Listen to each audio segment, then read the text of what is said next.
Quel bilan tirent les organisateurs de la première édition du Festi-Truck à Lorrainville et en quoi consiste la nouvelle offre de transport adapté à Rouyn-Noranda? Voilà les questions qu'on s'est posées pour vous.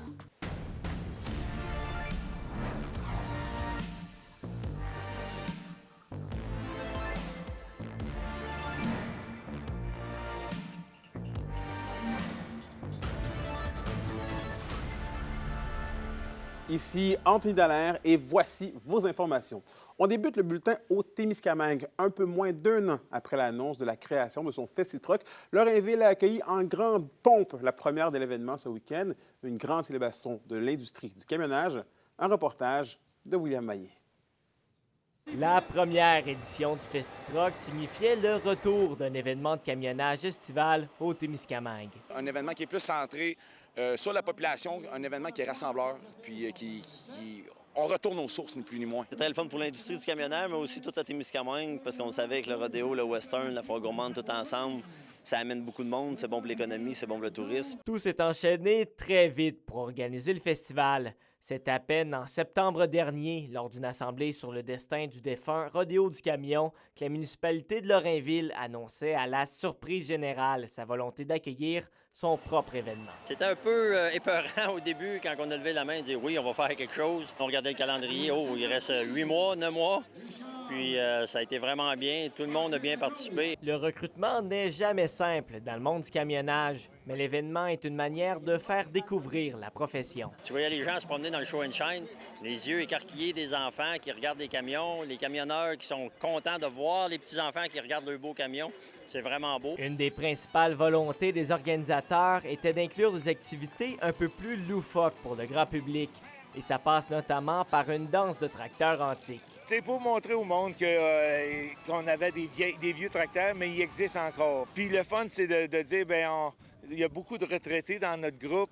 Fait qu'ils ont rabouré toute leur vie, mais ils n'ont pas eu le temps de danser. Fait que là, ils viennent à bout de mélanger les deux, le tracteur puis la danse. Et un engouement pour le Festi-Truck est déjà bien présent dans la communauté de camionneurs. On s'en parle tout, puis t'amènes-tu ton truck, puis tu vas-tu faire les concours, puis l'année prochaine, qu'est-ce que tu penses de la piste, ça va avoir l'air de quoi? Beaucoup de ces camionneurs-là, c'est des contracteurs, ils ont des pelles, des équipements lourds. Tout le monde est prêt à participer là, pour bâtir une piste. Fait qu'il y a vraiment un bel esprit d'équipe là, dans tout ça. Le projet de piste va bon train d'après les organisateurs. Les travaux d'arpentage sont faits et l'organisation a bon espoir d'avoir des courses dès la prochaine édition, la deuxième du Festi-Truck.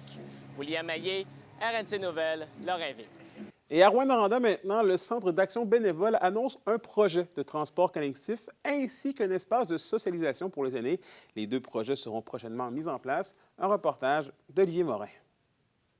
Les citoyens de la majorité des secteurs de Rouyn-Noranda auront bientôt accès à un service de navette pour se rendre au centre-ville grâce au projet pilote Mobi Réseau. Ça va être un autobus de transport adapté qui va se rendre dans les quartiers ruraux. Donc, il va y avoir 2 emplacements pour les fauteuils roulants. Donc, les personnes à mobilité réduite vont pouvoir embarquer, mais il y a aussi 12 places de personnes qui vont pouvoir rejoindre ce service-là. C'est à la suite d'un partenariat avec la ville de Rouyn-Noranda ainsi que l'organisme sans but lucratif Transport Adapté. En plus de compter sur un important partenaire au niveau du financement. C'est principalement Emploi Développement Social Canada qui finance ce projet pilote-là, ce qui fait en sorte qu'on a reçu l'approbation de financement en décembre 2024. Bien que le Centre d'action bénévole espère être en mesure de desservir tous les quartiers, certains seront regroupés le temps d'être en mesure d'opérer sur tout le territoire. Par exemple, dans le cas de Montbéliard, on va possiblement inclure Anfield et Relais.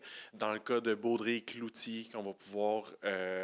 Baudry et Clérici, qu'on va pouvoir mettre ensemble, et Cloutier, Destar et Montbrun qu'on va pouvoir regrouper ensemble. L'organisme met également sur pied le projet Le Salon qui permettra à des personnes aînées vivant seules de briser l'isolement. Il s'agit d'un moyen de permettre à ces personnes de sociabiliser entre elles. Ce qu'on se rend compte, malheureusement, c'est qu'il y a beaucoup d'isolement, principalement auprès des aînés. Donc, ce qu'on a voulu faire, c'est un endroit rassembleur, un endroit convivial, chaleureux, où principalement les aînés vont pouvoir venir ici pouvoir prendre un café. On a l'espace café justement qui est là, qui vont pouvoir relaxer, qui vont pouvoir tisser des liens ensemble. En plus d'offrir également certaines activités. On veut informer aussi sur des sujets d'actualité.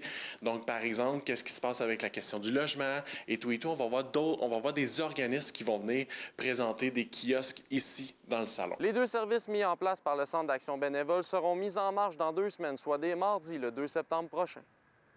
Olivier Morin, RNC Nouvelles, Rouyn-Noranda. Et au culturel, le Festival Western de Malartic s'est déroulé la fin de semaine dernière et cette 25e édition fut un succès. Tous les événements payants du festival étaient complets pendant toute la fin de semaine. Cette année, le spectacle en soirée était présenté au Centre Michel-Brière et c'est un concept que le festival aimerait ramener l'année prochaine à la suite de la réponse du public. L'organisation est très fière de cette édition 2025 du festival. Et finalement, au sport, c'est aujourd'hui que s'amorce le camp principal des Foreurs de Val-d'Or. Pas moins de 37 joueurs y participent. Plusieurs en seront à une première expérience, tandis que d'autres connaissent déjà le niveau d'exigence. Leur objectif, se tailler une place avec le Vert et Or cette saison. Un reportage de Zachary Desrosiers. Les Foreurs de Val-d'Or sont de retour sur la glace pour leur camp d'entraînement principal. Après une première semaine consacrée aux recrues, les vétérans ont retrouvé le groupe. On se sent bien. C'est vraiment le fun de revenir à Val-d'Or, de voir nos amis après un gros été d'entraînement. C'est vraiment cool. Lundi, les joueurs ont débuté la journée avec une batterie de tests physiques pour évaluer leurs conditions et leur progression avant de passer à l'entraînement l'après-midi. Pour les jeunes recrues invités au camp principal, c'est une belle tape dans le dos, mais elles savent qu'elles doivent travailler aussi fort, sinon plus, pour impressionner le personnel de l'entraîneur. Choix de premier tour l'an dernier en 2024, Benjamin Olivier n'était pas si loin de cette position il y a encore un an. Le jeune joueur est prêt à entamer sa 2e saison avec les Foreurs et compte bien continuer sa progression. Surtout après Noël, ça a mieux été. Au début, un peu d'adaptation avec les joueurs un peu plus vieux, c'était nouveau, la nouvelle ville. Puis j'ai beaucoup aimé ma fin de saison puis mes séries. J'ai hâte de recommencer cette année. Pour Alex Durocher, vétéran à sa 3e campagne, il s'agit d'une saison où il souhaite guider les plus jeunes et montrer l'exemple, tant sur la glace qu'au sein du vestiaire. Ça, tu veux toujours montrer le bon exemple. Puis ça se fait bien avec notre groupe. On a vraiment un bon groupe de gars soudés, je dirais. Fait que c'est vraiment le fun. Je souhaite justement de continuer sur ce que j'ai fait l'année passée, surtout de progresser. C'est le fun d'avoir un beau rôle, mais il faut mettre le travail pour le garder. Le directeur général et entraîneur-chef Maxime Desruisseaux a travaillé fort cet été pour renforcer l'équipe. Les ajouts d'Anthony Paré à la défense et d'Adam Cavalin et Maxime Coursol à l'attaque apportent de la profondeur, du talent supplémentaire. Un travail remarqué et apprécié par les jeunes joueurs. Oui, vraiment, justement, je connaissais Adam, je connaissais beaucoup de joueurs qui ont joué avec. Puis j'ai juste eu des bons commentaires sur lui. Puis la même chose pour Maxime, fait que c'est vraiment le fun. Après les tests et entraînements aujourd'hui, les Foreurs de Val-d'Or prendront la route de Rouyn-Noranda demain pour y affronter les Huskies. Ensuite, retour à la maison pour affronter les Huskies mercredi et l'Olympique de Gatineau vendredi. Zachary Desrosiers, RNC Nouvelles, Val-d'Or. Vous avez une nouvelle importante à nous communiquer. Pour nous joindre, nouvelle au pluriel, rncmedia.ca, par téléphone 1-866-463-4636, notre site web nouveauabitibi.ca.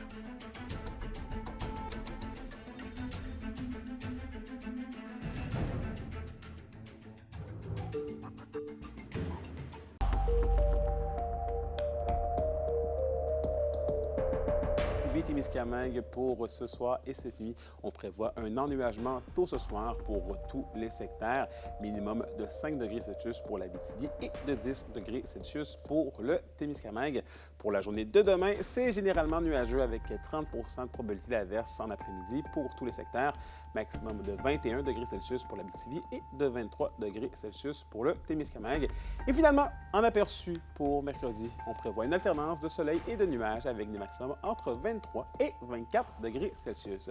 Et voilà, c'était vos informations régionales. Merci encore une fois d'avoir été des nôtres. Nous, on se dit bien évidemment à demain pour la suite des choses. D'ici là, prenez soin de vous.